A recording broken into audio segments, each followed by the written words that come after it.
Welcome to Hot Mess and Hot Glue. My name is Lynn. Let's have some fun. Today's video is really interesting. I'll tell you real quick, the shadows in this are pretty terrible, and so I am sorry for how noticeable they are. I will be working on that. We have a new lighting system coming actually. So what we're going to do is, in today's video, we're going to take one decoration and we're going to try to multi-purpose this in as many ways as possible. And I thought this gnome that came from Hobby Lobby in the springtime actually was going to be perfect for this. So I'm just taking some clear tracing paper. I traced out his little hands because that, to me, the sign is going to be the part that is the most easy to customize. So using carbon paper, which I'll link down in my description box, I'm going to just trace over that, so then the carbon will then transfer over to cardstock. So this is actually, I think this was just like a scrap cardboard piece from some scrapbook paper that I had. This actually worked really well. So if you do have something like that, it wasn't too flimsy. It also wasn't too thick to work with either. So I really did like this material to work with. So this is the back half of the gnome that we looked at just a minute ago. So what I want to do is, looking at the gnome that I traced onto the tracing paper, I'm going to just try to mimic the outlines, where his hat is, where his nose is, his beard and feet and all that kind of fun stuff. Now, I mentioned that this is going to be a fun video. This is also hosted by Teresa B DIY. And what she's challenged us to do is to do exactly what I mentioned. Take a piece of decor and see how many transitional ways we can utilize this year round. So again, using both the front and the back of this gnome, I am really excited to show you all the different ways that I think this will be able to customize, and something that you can keep out through all the seasons and every occasion as well.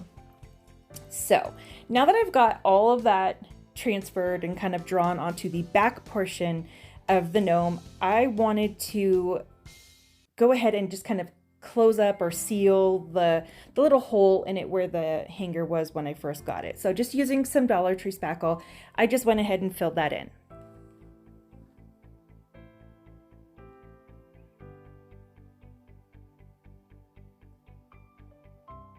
So back to the beginning, well, not the beginning, but the front of the gnome. This, I guess, is the kind of the main part. Back to the front of him, I'm just painting his beard, as you can see, and I'm just using some typical white Waverly chalk paint, nothing special. I am, however, making sure that when I'm painting each section, I'm covering the black line. This way it doesn't have that black line in between each of the colors. Now, using traditional beige, I'm going to go in and I'm going to paint the hands on both the wood portion and on this, cardboard portion here that we're making removable. So I'm just painting in that color to just give it a little bit more of a little skin tone, I guess. Each of these took 2 coats. If I had used something maybe in a chalk paint, maybe it would have done it in 1 coat, but I really liked the color that the Plaid's paint had to offer. On this one, we're now using another apple barrel color. This one is in 2 blue, and this is going to be the color of his sleeves, the hat, and I want to say like his outfit, not the whole hat, but most of his outfit. So I started with a brush that was just kind of like a hang around brush, I don't know, but I am obsessed with the folk art brushes. Now, in order to use these templates year round, my thought process was to make a sturdier stencil. So I had shown a picture up in the left hand corner of the little cutting mats that you can find at the Dollar Tree, and you get 2 in a pack. And I just took one that I had actually even painted on. You could see a little piece of the paint, and all I'm doing is taking my Sharpie and I'm outlining not just the black lines, but I'm outlining the outer portion, and I'm labeling each portion. So we have the hat, the nose, and the right hand. Not too sure why my straw's there, but whatever. Now that I'm doing the beard, I'm going to label that beard also. And then on the feet, it just didn't quite fit all on this one piece, and I wanted to use as much of this plastic as possible. So once each single piece is cut out all on its own, now they're labeled, and that's why I wanted to do it in Sharpie, because now we're going to be able to take that plastic stencil, and we're going to put it on the material that we choose to work with. You could use foam core board. I chose to use it's like a pre-cut poster board that I found at the Dollar Tree, and I want to say there was either 3 or 4 pieces inside this pack. Okay, so there was 3 pieces, and instead of using the terrazzo print, I just flipped it over and used the back portion of it, and then I just tried again to trace as many of these pieces as I could. And then to make sure that I had the detail in it, again, I just snuck the carbon paper in, traced over it with a pencil, then went back over it in the Sharpie so that I knew exactly where my distinct lines were. Now I did this for every single cut piece, as you see here. So now that those are all done, I went through and I cut those out. And so on the paper themselves, the paper that I'm showing you, they piece together kind of like a little puzzle. And those are the parts that we're going to customize. And that to me is going to be just the best part. And what's really nice about having these removable pieces is, again, you can remove that hand piece with the banner and you can change that to any color scheme, any saying, any holiday. So stay tuned, because this guy's going to be making many appearances on my channel, especially with the upcoming holidays. So using again that same blue, the 2 Blue by Apple Barrel. This took 2 coats. Now I did this both on the rim of the hat, I did this on the body of the gnome himself, and then again I did this in 2 coats. And the part on where the sign is, where his hands are, that one also took 2 coats. Again, I guess maybe if I had used the chalk paint, but I really liked this blue, and I didn't have a blue that was this vibrant. I did have ocean, but I really liked this one. Anyway, so to add a little bit more dimension and some character to it, I just took my ruler and I made as evenly spaced stripes as I possibly could. And we're going to just paint each one of those, and we're going to skip. So we're going to alternate is the word I'm looking for.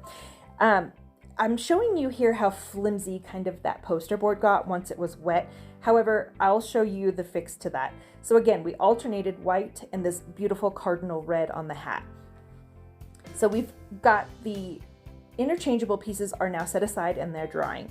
So now what I'm doing is I'm just kind of taking the front part of this gnome and I'm just making this the kind of the standard parts that don't necessarily need to be changed. I mean, I would say 9 times out of 10, I will probably have his feet be black. So I went ahead, did his shoes black. And then after I painted his beard white, I went in with that Nimbus color, but on camera, you just cannot see it. I was trying to add a little bit of gray dimension, and it's subtle in person, but I did not realize how impossible it was going to be. It was going to be able, oh my gosh, I didn't realize how impossible to see it was going to be on camera. All right, so now that that top layer of the traditional beige was dry, I wanted to add a little color dimension. So I took the khaki color. I took the color khaki, also by Apple Barrel, and I mixed a little bit with white, and then I kept a little bit of just the khaki color on the side. And really all I'm doing is just kind of blending and mixing and just kind of pretending I know what I'm doing as far as adding some dimension and some highlights and things like that. Once I do the kind of lighter, darker, and then smudging them together, I do take just a little bit of white and I go through with a small paintbrush and I add a small highlight on both the nose and the hand on the right and the left. I guess I could have just said both hands, but you know. Now that the shoes are just too black, what I did is I took the color Country Gray by Apple Barrel and I added some shoelaces and a little bit of highlights to kind of make the soles of the shoes stand out just a little bit more. Then I kind of mixed a little bit, I want to say it was ink and white, and I made this kind of darker gray and I just dry brushed it over. Sorry about that. And then for the just a little light dusting, again using a mixture of the color ink, which is basically just black, and a little bit of white to kind of dull it down. Now for the hat on the portion of the gnome that I was saying before is going to be kind of the universal background, kind of the base point for the entire gnome, I decided to do just an antique wax stain finish on this guy.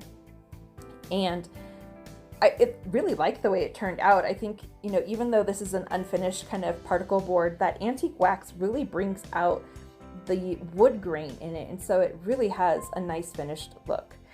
Now that the body portion of the gnome that we're kind of making 3D, I guess you could say, is dry, I wanted to go in and I found these new stencils at the Dollar Tree. I think it was a week ago or so, last time I was there. And there was this little section of stars, and I didn't necessarily want to use both of those. I mean, I guess I could have, might have gone a little bit quicker, but what I liked about these is they have a light adhesive, and so you can just kind of stick them onto the surface that you want to work with. Now, I started with this yellow sponge brush that I had gotten from Dollar Tree. I even trimmed it down, but it was just too big. And of course I'm stubborn, so I figure, oh, I'll figure this out, make it work. So I give it a couple tries, and I still in the end up just going to, well, I think actually what I did second was I tried a tiny little sponge brush, but it's kind of in the shape of like a makeup brush, almost like a sponge eyeshadow applicator.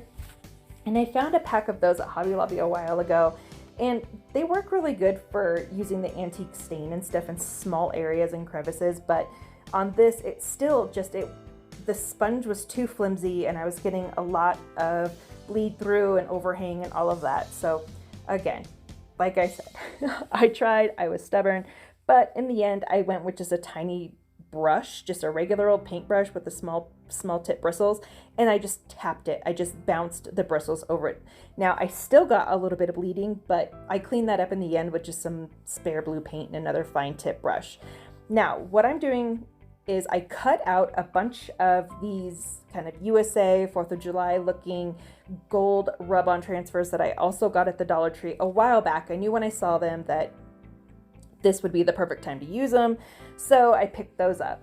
And as I'm cutting them out, I realized I still haven't put the stars on his little sleeves, so I add those in real quick. And once those were dry, I wanted to just add a little bit of detail on the sign itself to make it kind of stand out between the two beards, because it's got the beard on the top and the beard on the bottom, and I didn't want it to blend too much. So here I am sticking my head all up in the camera, and I'm just taking a very fine tipped paintbrush and I'm touching up with that 2 blue color on any areas that bled through.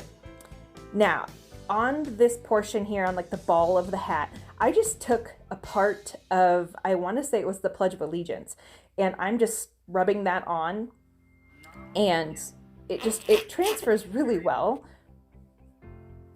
I can't help it, guys. I'm a child, and when I when I was editing this and that sound came up, my son literally kept looking up at me, and so I was cracking up laughing. Anyway, moving forward. Using the little kind of embossing tool that I have from the Dollar Tree, I tried transferring with that, but that wasn't working as well. And I always end up using this kind of pick tool, because there's a spatula on the end of it, and that seems to work best for the rub-on transfers. Now here you can see I'm just kind of placing those removable portions down onto the gnome, so you can see just kind of how he's starting to come together. So when they're all off, there's a lot of just, you know, wood grain looking paint and some plain hands and things like that, and really only his beard. Now, once I place them on, I kind of just, you know, fiddle with their positioning. And what I did to attach them is I took, well, first I wanted to make them a little bit sturdier. So I have a laminating machine. I got it at Walmart. It was like 20 bucks. I use it quite frequently, so that was an investment that was necessary for me. If not, you can take clear packing tape and you can just cover it in packing tape. So here are the square foam dots that I used, and I placed those onto each portion. And so all I had to do was then stick it onto the wood, and then they're interchangeable, just like that. So now again, I did want to make this guy two-sided, because immediately I wanted him for 4th of July. However, we are also a family of 6. And so we're celebrating, I mean, starting June, we've got birthdays nonstop up until November. So I wanted to make a year-round happy birthday gnome, and so that was what I did on the back half of this guy. So remember, I had traced out all the lines. I didn't want to bore you with having to watch me paint this because this part's just not really in season. So like I say, stay close by because this guy's going to pop up several times. Now, the exciting part is we get to see who won the drawing for the glue gun. I have my beautiful daughter here. She is my special assistant today. We have tossed all the names of the entries into the air. We thought it would be really fun to add like a fun sound effect, but I just couldn't find one that worked well. Once they were all landed, what we did is we had her just kind of close her eyes. She did a double spin and then blindly, I guess not really blindly, but she reached down with her eyes closed and she was just told to kind of pick the first one that came in her hand. But then I asked her to pick a second one because 2 winners are better. So we have Lisa Baumgartner and we have Cheryl Tucker. Now I have sent both of these winners some messages and we're just waiting to hear back. As always, guys, this channel helps me with my mental health and I want to reach out and help as many people as we can. Please visit heartsupport.com if you or anyone you know is suffering with any kind of grief, loss, addiction, or really just overwhelmed with life.